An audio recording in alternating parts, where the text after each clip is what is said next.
안녕하세요, 여러분. 오늘도 시청자 여러분들의 사연을 읽어드리는 시간이 돌아왔습니다.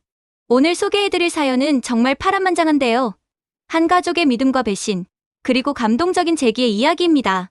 끝까지 들어보시면 여러분도 많은 것을 느끼실 수 있을 거예요. 올해 68세가 된 아버지는 평생 건설 현장에서 몸으로 때우며 가족을 위해 살아왔습니다. 40년 넘게 땀 흘려 일하며 두 아들을 키우고 드디어 작년에 정년퇴임을 했죠. 퇴직금으로 받은 금액이 무려 8억 원이었습니다. 평생 아껴 모은 돈까지 합쳐서 총 10억 원 정도의 자산을 갖게 되었어요. 아버지는 이제 좀 편하게 살 수 있겠구나 하며 안도의 한숨을 내쉬었습니다. 그런데 여기서 큰아들이 등장합니다. 큰아들은 서울의 대형 증권사에서 부장으로 일하고 있었고, 며느리 역시 투자회사에서 펀드 매니저로 근무하는 금융 전문가였어요. 아들 부부가 아버지께 이런 제안을 했습니다. 아버지, 그 돈을 그냥 은행에 넣어두시면 절대 안 됩니다. 요즘 인플레이션을 생각하면 실질적으로 돈이 줄어드는 거나 마찬가지예요. 저희가 전문가니까 맡겨주세요. 안전하면서도 수익성 좋은 투자로 아버지 노후를 확실히 책임지겠습니다. 며느리도 옆에서 거들었습니다. 아버님, 저희가 지금까지 관리한 고객들 평균 수익률이 연 15%예요. 10억이면 1년에 1억 5천만 원씩 수익이 나는 거죠. 아버님이 평생 일하셔도 이런 돈은 못 벌잖아요. 주변 친척들도 모두 부러워했습니다. 형님 참 복 받으셨네요. 아들이 증권사 부장이고 며느리도 투자 전문가라니 정말 든든하시겠어요. 우리 같은 사람들은 꿈도 못 꿀 일이지. 친구들도 마찬가지였어요. 야, 너 진짜 팔자 좋다. 자식들이 전문가라서 투자도 대신해준다니. 아버지도 마음이 완전히 놓였습니다. 평생 투자라곤 적금밖에 해본 적 없던 분이었는데 전문가인 자식들이 나서서 도와준다니 얼마나 고마운 일인가요? 특히 아들이 아버지, 걱정은 전혀 안 하셔도 돼요. 제가 회사에서 몇십억씩 굴리고 있는데 10억쯤이야 식은 죽 먹기죠라고 자신만만하게 말하니까 완전히 신뢰하게 되었어요. 그렇게 아버지는 10억 원 전액을 아들 부부에게 맡겼습니다. 아들은 아버지, 정말 걱정 마세요. 저희가 포트폴리오를 안전하게 다양하게 구성해서 운영하겠습니다. 주식, 채권, 부동산, 해외 투자까지 완벽하게 분산 투자할 거예요 라고 장담했죠. 처음 몇 개월은 정말 꿈 같았습니다. 아들이 매달 정성스럽게 만든 보고서를 가져왔어요. 아버지, 이번 달 수익률이 12%입니다. 벌써 1억 2천만 원이 늘었어요. 아버지는 깜짝 놀랐죠. 평생 은행 이자 3매, 4%에 만족하며 살았는데 한 달 만에 이런 수익이 나다니요. 이게 정말 가능한 일이냐? 아버지가 반신반의하며 물어보니까 며느리가 친절하게 설명해줬어요. 아버님, 저희가 투자한 회사들이 정말 전망이 좋은 곳들이에요. 삼성전자, 하이닉스 같은 대형주부터 바이오 관련 성장주까지 다양하게 투자했거든요. 요즘 시장 상황이 워낙 좋아서 이런 수익이 가능한 거예요. 3개월 후에는 더욱 놀라운 소식이 왔습니다. 아버지, 총 자산이 11억 8천만 원까지 늘었어요. 1억 8천만 원이 순수익입니다. 이 정도면 정말 대박이죠. 아버지는 기뻐서 어쩔 줄을 몰랐어요. 이런 일이 정말 가능하다니요. 6개월 후에는 더욱 믿기 어려운 일이 일어났습니다. 아버지, 총 자산이 13억까지 늘었어요. 3억이 순수익입니다. 아버지는 너무 기뻐서 어머니와 함께 처음으로 해외여행을 다녀왔습니다. 유럽 3주 여행이었는데 평생 꿈꾸던 일이었죠. 프랑스, 이탈리아, 스위스를 돌아다니며 이런 날이 올 줄 누가 알았겠나 하며 감격해했어요. 여행에서 돌아와서는 둘째 아들한테도 용돈을 넉넉히 주었습니다. 너도 이제 장가갈 나이인데 결혼자금으로 5천만 원 쓰거라. 손자 손녀들 학원비도 모두 지원해주고 딸한테도 너희 집 전세자금 보태라며 3천만 원을 건넸어요. 가족들 모두 아버지 정말 대단해요. 이런 복이 다 어디 있어요 라며 감탄했죠. 1년이 지나자 아들이 더욱 흥미진진한 소식을 들고 왔습니다. 아버지, 이제 자산이 16억까지 불었어요. 6억이 순수익입니다. 이 정도 수익률이면 5년 안에 30억도 충분히 가능합니다. 아버지는 완전히 들뜨셨죠. 건설 현장에서 40년 일해서 모은 돈이 불과 1년 만에 이렇게 불어나다니요. 며느리도 자주 와서 더욱 화려한 미래를 그려주었습니다. 아버님, 저희가 투자한 회사들이 정말 잘 나가고 있어요. 특히 반도체 관련주들이 대박이 났고요. 해외 부동산도 몇 건 샀는데 임대 수익까지 나오고 있습니다. 정말 완벽한 포트폴리오예요. 아들도 아버지, 이제 진짜 부자 되셨어요. 저희 회사 동료들도 아버지 투자 실적 보고 깜짝 놀라더라고요. 이런 수익률은 웬만한 전문가들도 못 내거든요 라며 자랑스러워했죠. 아버지는 완전히 신뢰하게 되었어요. 친구들한테도 자랑했죠. 야, 우리 아들 며느리가 투자 전문가라서 돈을 맡겼는데 1년 만에 6억이 늘었다. 이제 진짜 걱정 없이 살 수 있겠어. 친구들은 부러워하며 우리도 좀 소개해달라고 했지만 아들이 아버지 것만 특별히 해드리는 거예요 라고 했어요. 하지만 이상한 일들이 조금씩 생기기 시작했습니다. 1년 반쯤 지나면서 아들이 가져오는 보고서의 내용이 점점 복잡해졌어요. 아버지, 요즘 시장이 좀 불안해서 단기적으로는 약간의 손실이 있을 수 있어요. 하지만 장기적으로는 더 큰 수익을 낼 거예요. 지금이 오히려 더 좋은 주식들을 싸게 살 기회거든요. 그래도 아버지는 크게 신경 쓰지 않았습니다. 전문가들이 하는 일이니까요. 그래, 너희들이 전문가니까 알아서 해라. 아버지는 잘 모르니까 오히려 아들의 판단을 더욱 믿게 되었어요. 하지만 2년째 들어서면서 뭔가 이상한 징조들이 나타나기 시작했습니다. 아들의 연락이 뜸해지기 시작한 거예요. 예전에는 매주 안부 전화를 하고 한 달에 2번씩은 집에 왔던 아들이 한 달에 한 번도 안 오는 거예요. 보고서도 3개월째 안 가져왔습니다. 아버지가 전화를 걸어도 아버지, 요즘 회사 일이 너무 바빠서 그래요. 큰 프로젝트를 맡아서 정신이 없어요. 곧 정리해서 가져다 드릴게요 라며 대충 넘어갔죠. 한두 번은 이해했지만 계속 이런 식이니까 아버지도 불안해지기 시작했어요. 어머니도 왜 요즘 큰아들이 연락을 안 하냐? 예전 같지 않다며 걱정했습니다. 며느리한테 전화해봐도 아버님, 저희도 요즘 정말 바빠요. 시장 상황이 복잡해져서 더 신경을 많이 써야 해서요 라며 비슷한 대답만 했어요. 불안한 마음이 커져가던 어느 날 아버지가 직접 아들이 다닌다는 증권사에 전화를 걸어봤습니다. 그런데 충격적인 소식을 들었어요. 죄송합니다만 고객님께서 찾으시는 분은 작년 가을에 저희 회사를 퇴사하셨습니다. 아버지는 당황했습니다. 아들이 퇴사했다는 말은 한마디도 안 했거든요. 오히려 요즘 회사에서 큰 프로젝트 맡아서 바쁘다고만 했는데요. 뭔가 잘못되었다는 직감이 들었어요. 그제서야 아버지는 본격적으로 알아보기 시작했습니다. 아들이 투자했다던 계좌번호를 가지고 직접 증권사에 찾아가서 확인해보니 더욱 충격적인 사실이 드러났어요. 심유도까지 불었다던 자산이 고작 1억 5천만 원밖에 남지 않았던 거예요. 8억 5천만 원이 완전히 사라진 상황이었습니다. 아버지는 그 자리에서 다리가 풀려서 주저앉을 뻔했어요. 이게 무슨 일이냐?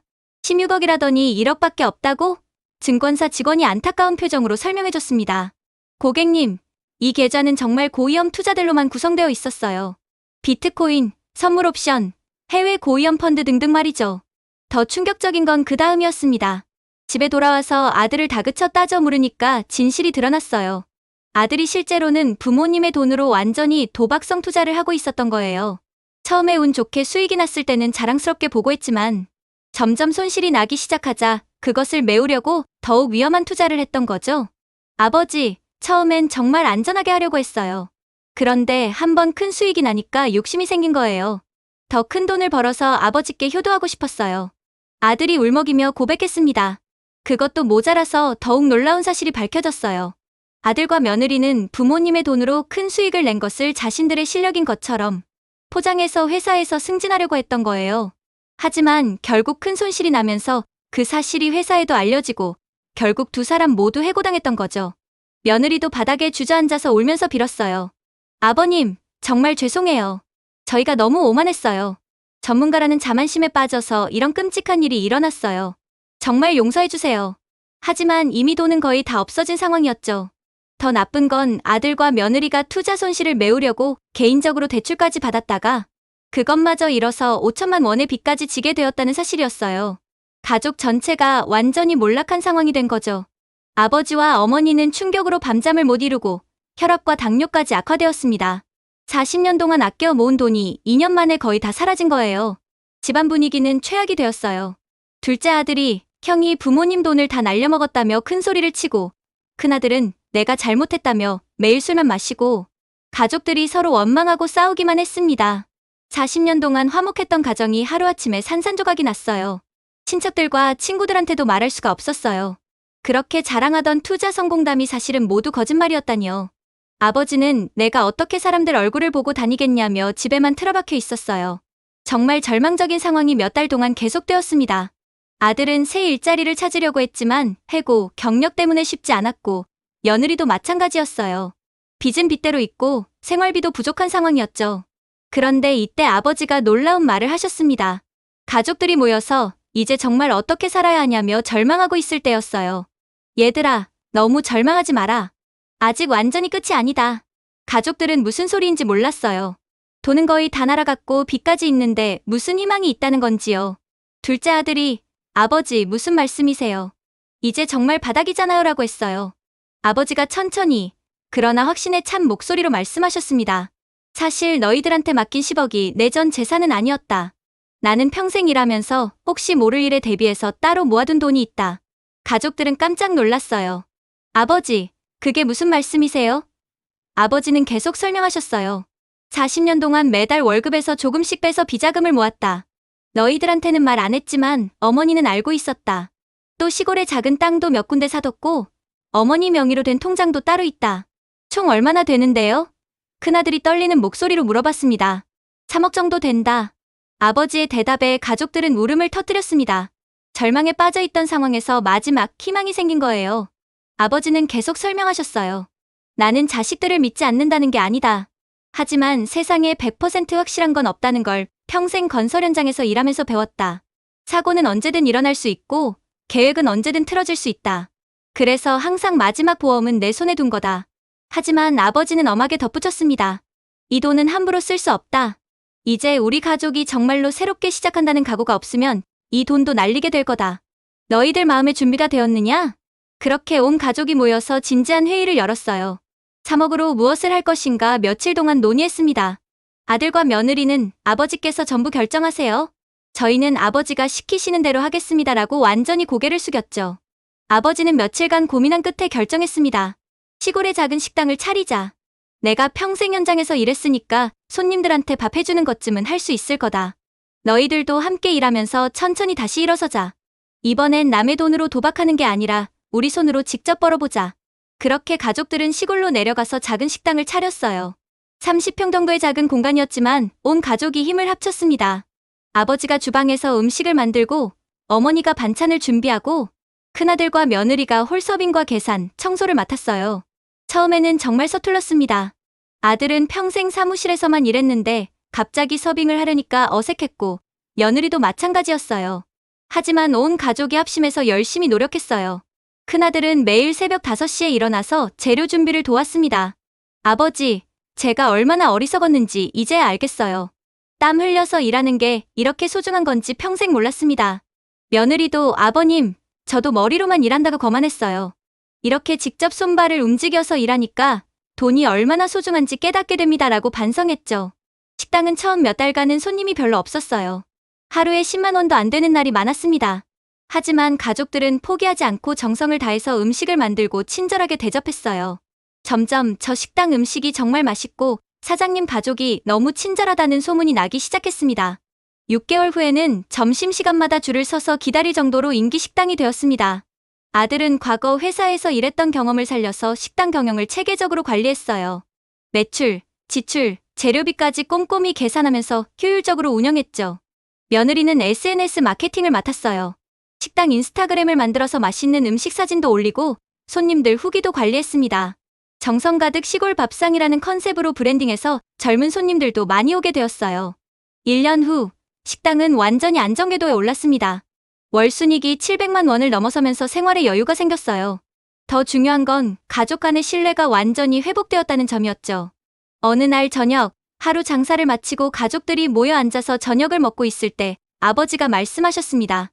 얘들아, 이제야 우리가 진짜 가족이 된 것 같다. 돈이 많을 때보다 지금이 훨씬 행복하다. 서로 믿고 의지하면서 함께 일하니까 이렇게 보람이 있구나. 큰아들이 눈물을 흘리며 말했어요. 아버지, 정말 죄송했습니다. 그리고 진심으로 감사합니다. 아버지가 마지막까지 준비해두신 덕분에 우리 가족이 다시 일어설 수 있었어요. 이제야 정말 소중한 게 무엇인지 알겠습니다. 며느리도 아버님, 저희가 돈에 눈이 멀어서 가장 소중한 가족을 잃을 뻔했어요. 이 경험을 통해서 진정한 행복이 무엇인지 배웠습니다라고 고백했어요. 아버지는 자식들을 따뜻하게 바라보며 마지막으로 이렇게 말씀하셨습니다. 돈은 다시 벌 수 있다. 하지만 가족 간의 신뢰는 한번 잃으면 되찾기가 정말 힘들다. 이제 너희가 그 신뢰를 평생 지켜나가야 한다. 그리고 언제나 겸손하게 살아라. 오만하면 반드시 넘어진다. 우리가 지금 이렇게 행복한 건 서로를 진심으로 믿고 함께 노력했기 때문이다. 지금 이 가족은 식당을 2호점까지 확장해서 운영하고 있다고 합니다. 아들과 며느리는 과거의 탐욕을 완전히 버리고 정직하고 성실하게 살고 있어요. 그리고 무엇보다 가족들이 서로를 진심으로 믿고 의지하며 행복하게 살아가고 있습니다. 이 사연을 들으면서 여러분은 어떤 생각이 드시나요? 돈에 대한 욕심은 때로는 가장 소중한 것들을 앗아갈 수 있습니다. 하지만 진정한 지혜는 마지막 순간에도 희망을 잃지 않고 새로운 시작을 만들어가는 것일지도 모르겠네요. 그리고 가족 간의 사랑과 신뢰보다 소중한 것은 없다는 것을 다시 한번 깨닫게 됩니다. 다음에도 더욱 감동적인 사연으로 찾아뵙겠습니다. 시청해주셔서 감사합니다.